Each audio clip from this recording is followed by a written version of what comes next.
The city lights shimmered against the towering skyscrapers, casting long shadows over the bustling streets. A homeless man sat quietly on the cold pavement, his gaze lost in the flow of people ignoring him. A sleek black car pulled up. The door opened, and out stepped a billionaire in a tailored suit. He sneered, tossing a crisp $100 bill onto the ground. "If you want money, do something useful.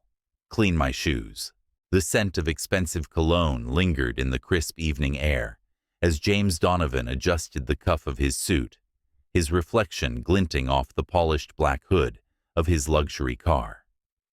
The city belonged to men like him, powerful, untouchable, and entirely indifferent to those who had failed to carve out a place for themselves.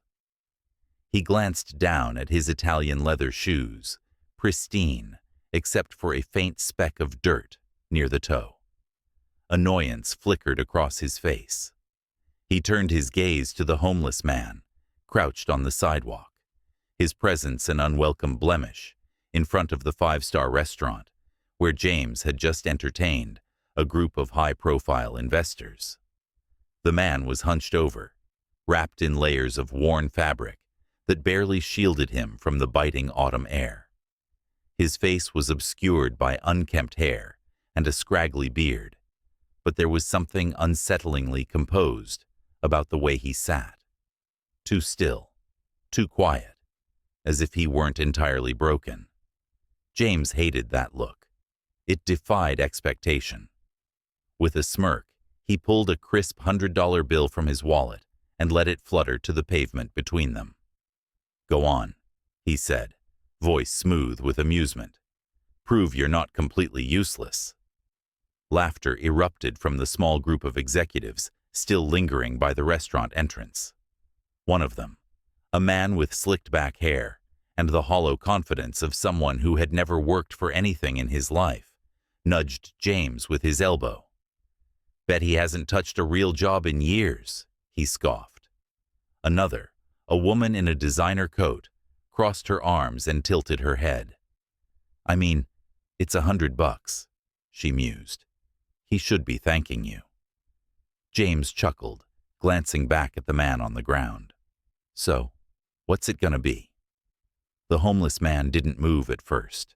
His breathing was steady, almost measured, as if he were weighing something much heavier than the insult in James's words.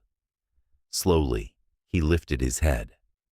The firelight glow of a nearby street lamp caught his eyes, and for the first time, James noticed their color, a sharp, piercing blue, too clear for someone who had supposedly been discarded by life.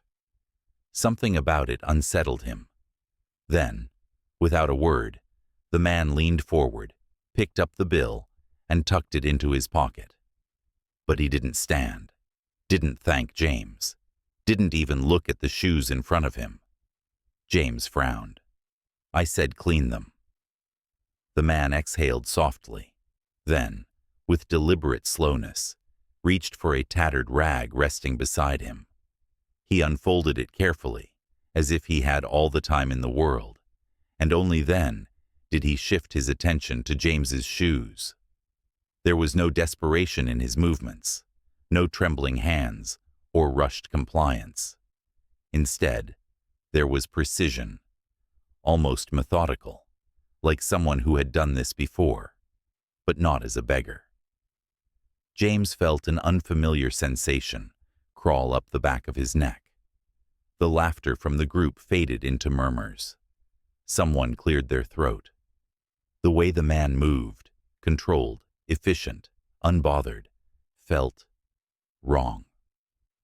The woman in the designer coat took a step closer. "Wait a second," she muttered under her breath. "Why does he seem—" She trailed off. James ignored her, clenching his jaw. "You sure took your time," he muttered, trying to reclaim the upper hand. The man didn't answer. He simply wiped the rag across the leather with an expert touch, eyes scanning the material like a craftsman inspecting his work. And then, just as smoothly as he had begun, he stopped, folding the rag neatly before setting it down. Only then did he look up, meeting James's gaze fully for the first time. There was no submission, no gratitude, no shame, only quiet recognition. And then, in a voice that was far too steady, far too knowing, he spoke. "Your shoes," he said, "are just like they used to be." James's blood ran cold. James felt the weight of those words settle over him like a cold hand, pressing against the back of his neck. Just like they used to be. The sentence echoed in his mind, unraveling something buried deep in the past, something he didn't want to examine too closely. He forced out a laugh, sharp and dismissive, masking the sudden unease creeping through his chest. "Oh? And how exactly would you know what my shoes used to be like?" The homeless man didn't answer immediately. He merely sat there, eyes unreadable, fingers still resting lightly on the rag, as if he had just completed a task of great importance. He wasn't smiling, wasn't smirking, wasn't giving James anything to hold on to. One of the executives shifted uncomfortably. "This guy's weird," someone muttered under their breath. The others chuckled, but it was strained now, unsure. The energy had shifted. The joke was losing its power. James narrowed his eyes, stepping forward, towering over the man. He refused to be rattled, refused to acknowledge the slight tremor in his pulse. "If you've got something to say it," he challenged, his voice colder now, sharper. The man exhaled slowly, a quiet breath that felt deliberate. Then, he lifted his gaze again, this time locking onto James with an intensity that made the air between them feel suffocating. "Do you remember the first pair of real leather shoes you ever owned?" he asked, voice steady, casual, too casual. A flicker of something James couldn't name flickered across his vision. A memory, unbidden, unwanted. A younger version of himself, standing in front of a desk too grand for his intern status. A voice, not his own, but one filled with quiet authority, telling him, "You can't walk into a boardroom looking like you don't belong. Success starts from the ground up." Literally. Consider these an investment in your future. James's stomach twisted. The memory was faint, almost fragmented, but it was there, and it was his. His jaw tightened. "I don't know what you're talking about." The man tilted his head slightly, watching him, studying him. "No," he mused. "Then maybe I was wrong." James clenched his fists. Something about the way he said it, so calm, so measured, was driving him insane. This wasn't how the dynamic was supposed to go. The man on the ground should have been groveling, should have been grateful for whatever scraps were tossed his way. Instead, he was waiting. James wasn't sure what for, and that only made his frustration deepen. The group behind him had fallen completely silent now, sensing the unspoken tension building between the two men. The weight of their stares pressed down on James, but he refused to let himself falter. He sneered, grasping at the power slipping from his hands. "You're full of crap," he snapped. "Just another washed-up nobody trying to act like he had a life before this." Something flickered in the man's eyes. Not anger, not pain, just knowing. "Maybe," he said simply.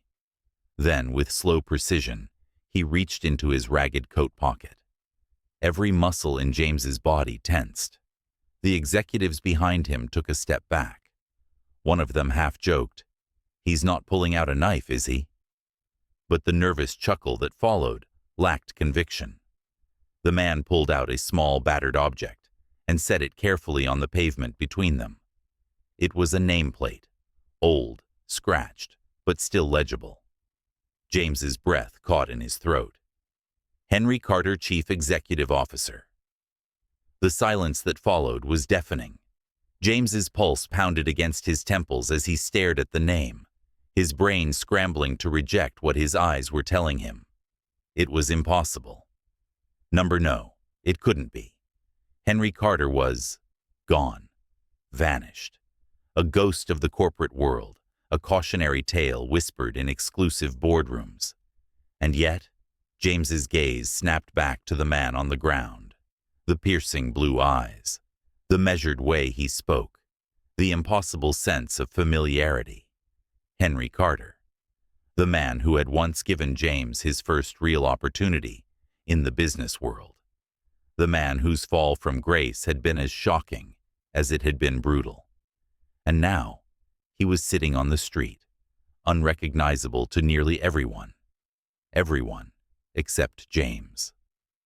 A cold sweat prickled at the back of James's neck. His hands curled into fists at his sides, but not out of anger. For the first time that evening, he had nothing to say. James couldn't move. He couldn't breathe. His world had just tilted on its axis, and for the first time in a very long time, he wasn't the one in control. The nameplate lay there between them, a silent testament to the impossible truth staring him in the face. The battered edges, the faded lettering, it had seen better days, but it was still intact, still undeniable. Henry Carter. James's mouth went dry. His mind raced through fragmented memories, pieces of a life he had long since pushed aside. He had been young, ambitious, clawing his way through the ranks, and Henry Carter had been a titan in the industry, the kind of man who didn't just command respect. He owned it. He had been brilliant, ruthless when necessary, but fair. And then he was gone. James remembered the whispers in the boardrooms, the hushed conversations behind closed doors. Fraud, embezzlement, a scandal that swallowed everything. Henry Carter had disappeared overnight, and no one had spoken his name since. Until now. James tore his gaze from the nameplate and looked up, really looked at the man sitting before him. The sharp blue eyes were the same, but everything else had changed. The fine suits, the commanding presence, the air of absolute certainty. It was all gone, stripped away, leaving only this shell of the man he had once been. And yet, as Henry sat there, staring back at him with that same unreadable expression, James felt something he couldn't quite name coil in his chest. He shouldn't have felt like he was the one at a disadvantage, but he did. One of the executives behind him shifted uncomfortably. James. James ignored him. His throat tightened as he forced himself to speak. How? The word came out rough, almost unwilling. Henry's lips twitched, not quite a smile, but something close. That's a long story. His voice was calm, steady, as if none of this was surprising to him, as if he had expected this moment. James clenched his jaw. I don't have time for long stories. Henry studied him for a moment, then exhaled, shaking his head slightly. Of course you don't. He gestured vaguely to the luxury car behind James, the tailored suit, the polished shoes. You're too busy winning. James bristled at the implication, at the knowing in Henry's voice. That's rich, coming from you. The words were meant to cut, meant to remind Henry exactly where he was sitting. But Henry didn't flinch. If anything, he almost seemed amused. The silence stretched. James hated it. He hated the way Henry was looking at him, like he was seeing something James couldn't even see himself. One of the executives, a man named Richard, cleared his throat. Okay, well, this has been weird, he said, forcing a laugh. But we should probably get going. We've got a meeting in the morning, James. The others murmured in agreement, eager to distance themselves from whatever this was. But James couldn't move. Henry tilted his head slightly, observing him. You could walk away, he said. Pretend this never happened. You're good at that, aren't you? James's jaw clenched. Henry leaned back slightly, resting his hands on his knees. I saw your name in the papers, you know. Your big mergers, your acquisitions. It didn't take long for you to climb, did it? James forced a smirk, masking the growing unease curling inside him. That's the difference between us, Henry. I don't lose. Henry chuckled softly, shaking his head. No, he murmured. Not yet. Something about the way he said it made James's stomach twist. The weight of the moment was unbearable. He needed to end this, needed to re-establish control. He reached into his pocket and pulled out another crisp bill. 100, maybe more. He didn't even check. He tossed it onto the sidewalk. Take it, he said, voice cold, final. Buy yourself a meal, or don't. Either way, I don't owe you anything. The executives behind him exhaled in relief, muttering their approval. But Henry didn't reach for the money. He didn't even look at it. Instead, he held James's gaze, unwavering. You really believe that? He asked, voice quiet. James didn't answer. He couldn't answer. Because for the first time in his life, he wasn't sure. James had always prided himself on being untouchable. He had built his empire on calculated moves, on never letting emotions interfere with business. Yet here he was, standing on a city sidewalk, staring down a man he had once admired, a man he had believed was gone forever. And for the first time in years, James felt something foreign clawing at his chest. Uncertainty. The $100 bill still lay between them, untouched. The people around him were restless now, shifting awkwardly, waiting for this strange, uncomfortable scene to be over. But James couldn't move. He couldn't look away from Henry's piercing gaze. You really believe that? Henry had asked, his voice quiet but steady. James exhaled sharply, forcing a smirk onto his lips. I don't believe in debts, he said. People either win or they lose. You lost. Henry tilted his head slightly, as if studying him. And you think you won? The question hit harder than it should have. James scoffed, shaking his head. I'm standing here in a $5,000 suit with a multi-billion-dollar company under my name. You're sitting on a sidewalk, begging for change. What do you think? For the first time that evening, Henry smiled. A slow, knowing smile that sent an uncomfortable chill down James's spine. Tell me something, Henry said. When was the last time you slept without waking up in a panic? James's smirk faltered. Henry continued, his voice still maddeningly calm. When was the last time you looked at your reflection and recognized the person staring back? James clenched his jaw. Don't try to psychoanalyze me. Henry shrugged. I don't have to. He gestured around them. Look at your friends. They don't know what to do right now, do they? Because for the first time, James Donovan isn't the one in control. James felt the weight of his own breathing. He could hear the nervous murmurs of his executives, feel their discomfort pressing in on him like a suffocating cloud. Henry leaned forward slightly, elbows resting on his knees. I remember the kid who walked into my office years ago, he said. Eager, sharp, but still human. His gaze sharpened. What happened to him? James swallowed, but the lump in his throat wouldn't move. Henry leaned back again, as if he had already figured out the answer. You see, James, you keep telling yourself you won, that you're untouchable. But the truth is, he let the sentence hang, watching James carefully before delivering the final blow. You've just been running from the moment you lost. The words landed like a punch to the gut. James felt it, deep, in a place he had ignored for years. His chest tightened, his ears buzzed. The weight of the past crashed over him like a wave, memories flashing before his eyes. Late nights drowning in whiskey, hands trembling before board meetings. The gnawing feeling that no amount of money, No amount of power could ever truly silence the voice in the back of his head, whispering, "This isn't enough. It will never be enough."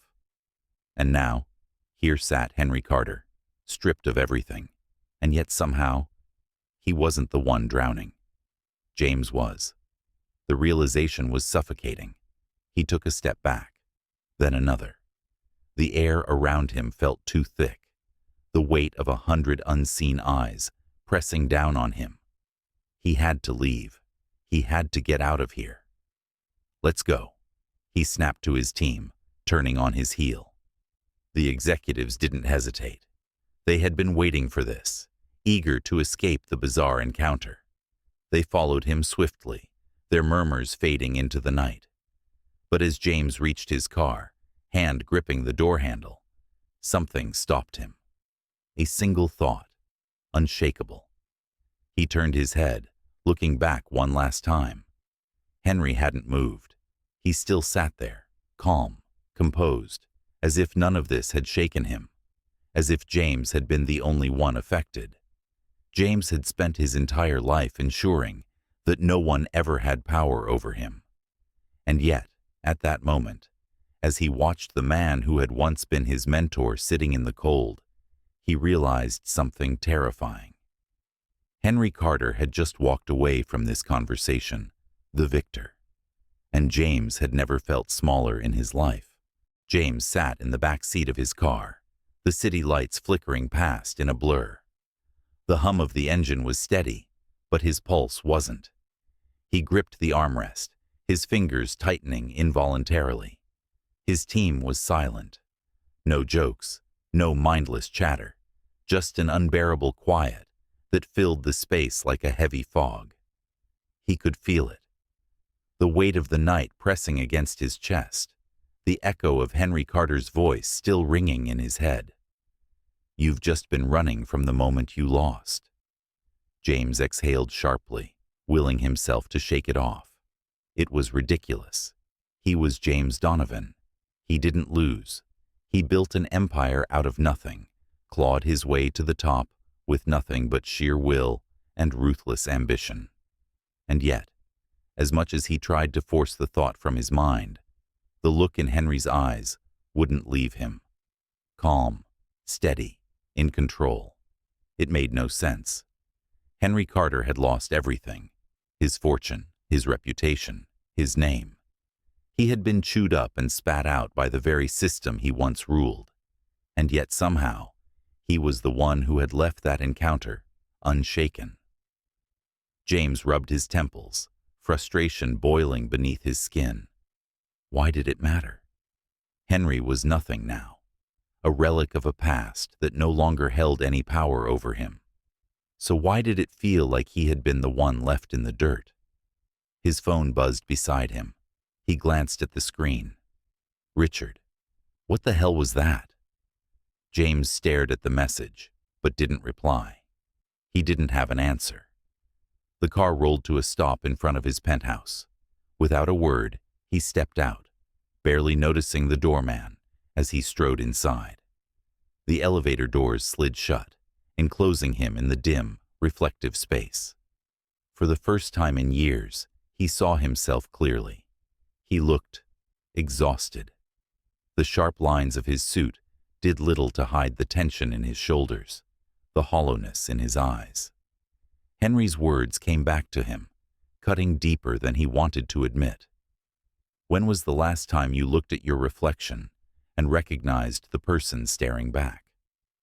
James clenched his jaw, shaking his head. He stepped out of the elevator, pushing the thought away. He was fine. He was always fine.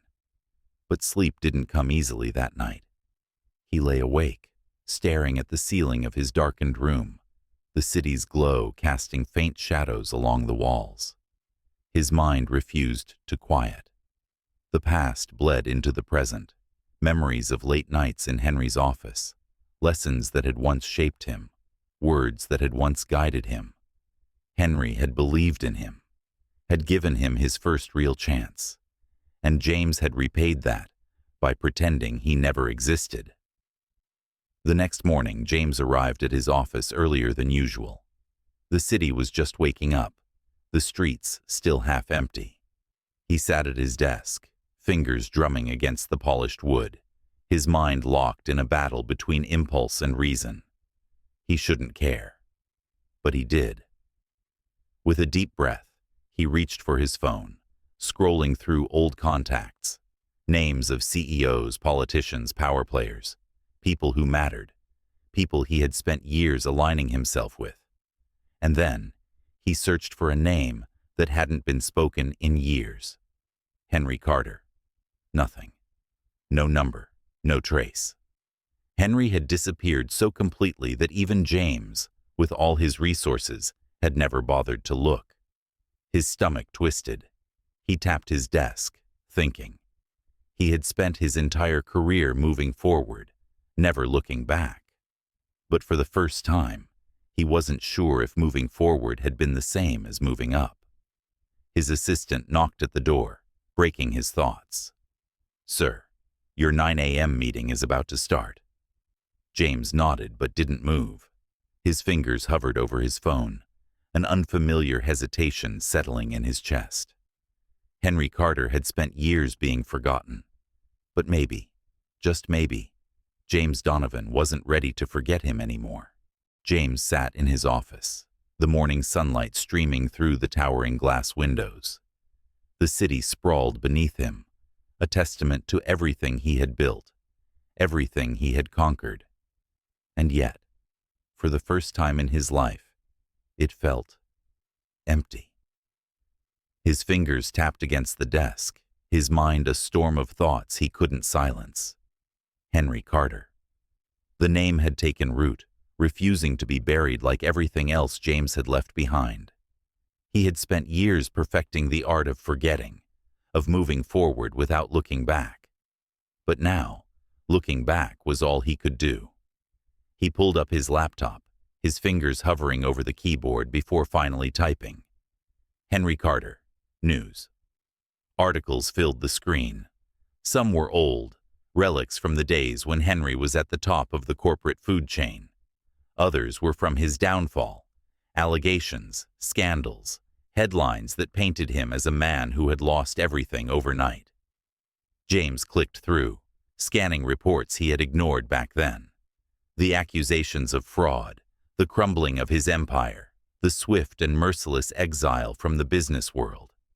But as he read deeper, something didn't add up.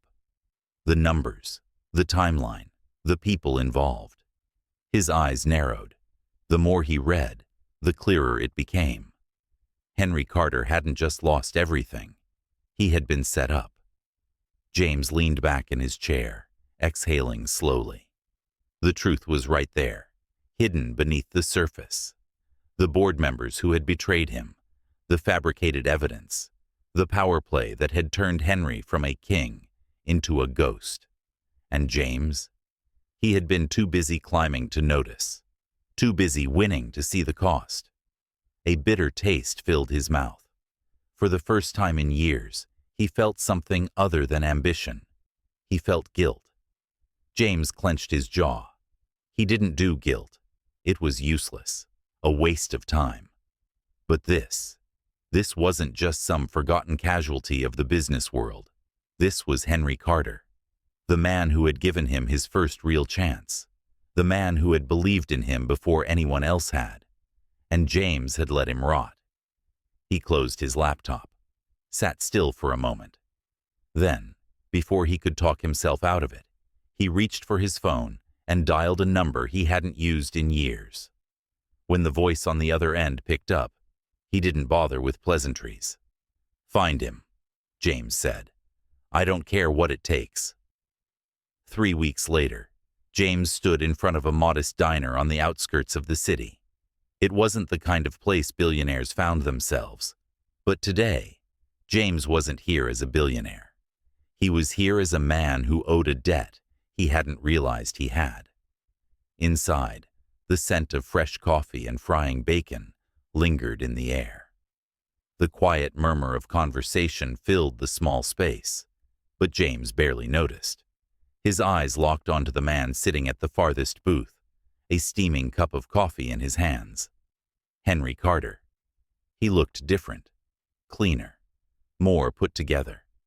But his eyes, those sharp, knowing blue eyes, were exactly the same.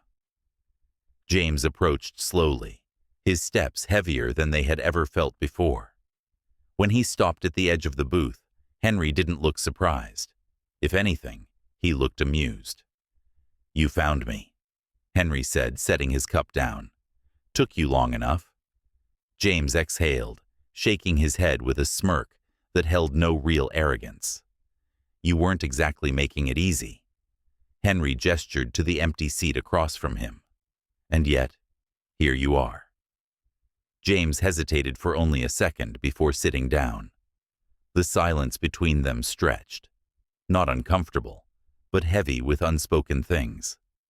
Finally, James leaned forward, resting his forearms on the table. "They set you up," he said. "I should have seen it." Henry smiled faintly. "But you didn't." James swallowed. "Number I didn't." Henry studied him for a moment before nodding slightly. "And now?" James exhaled. "Now, I make it right." Henry tilted his head, considering. Then, with a small, almost imperceptible nod, he picked up his coffee again. "All right, James," he murmured. "Let's see if you really mean that." And just like that, the past wasn't the end of the story. It was just the beginning. What do you think about James facing his past? Do you believe everyone deserves a second chance? Share your thoughts in the comments.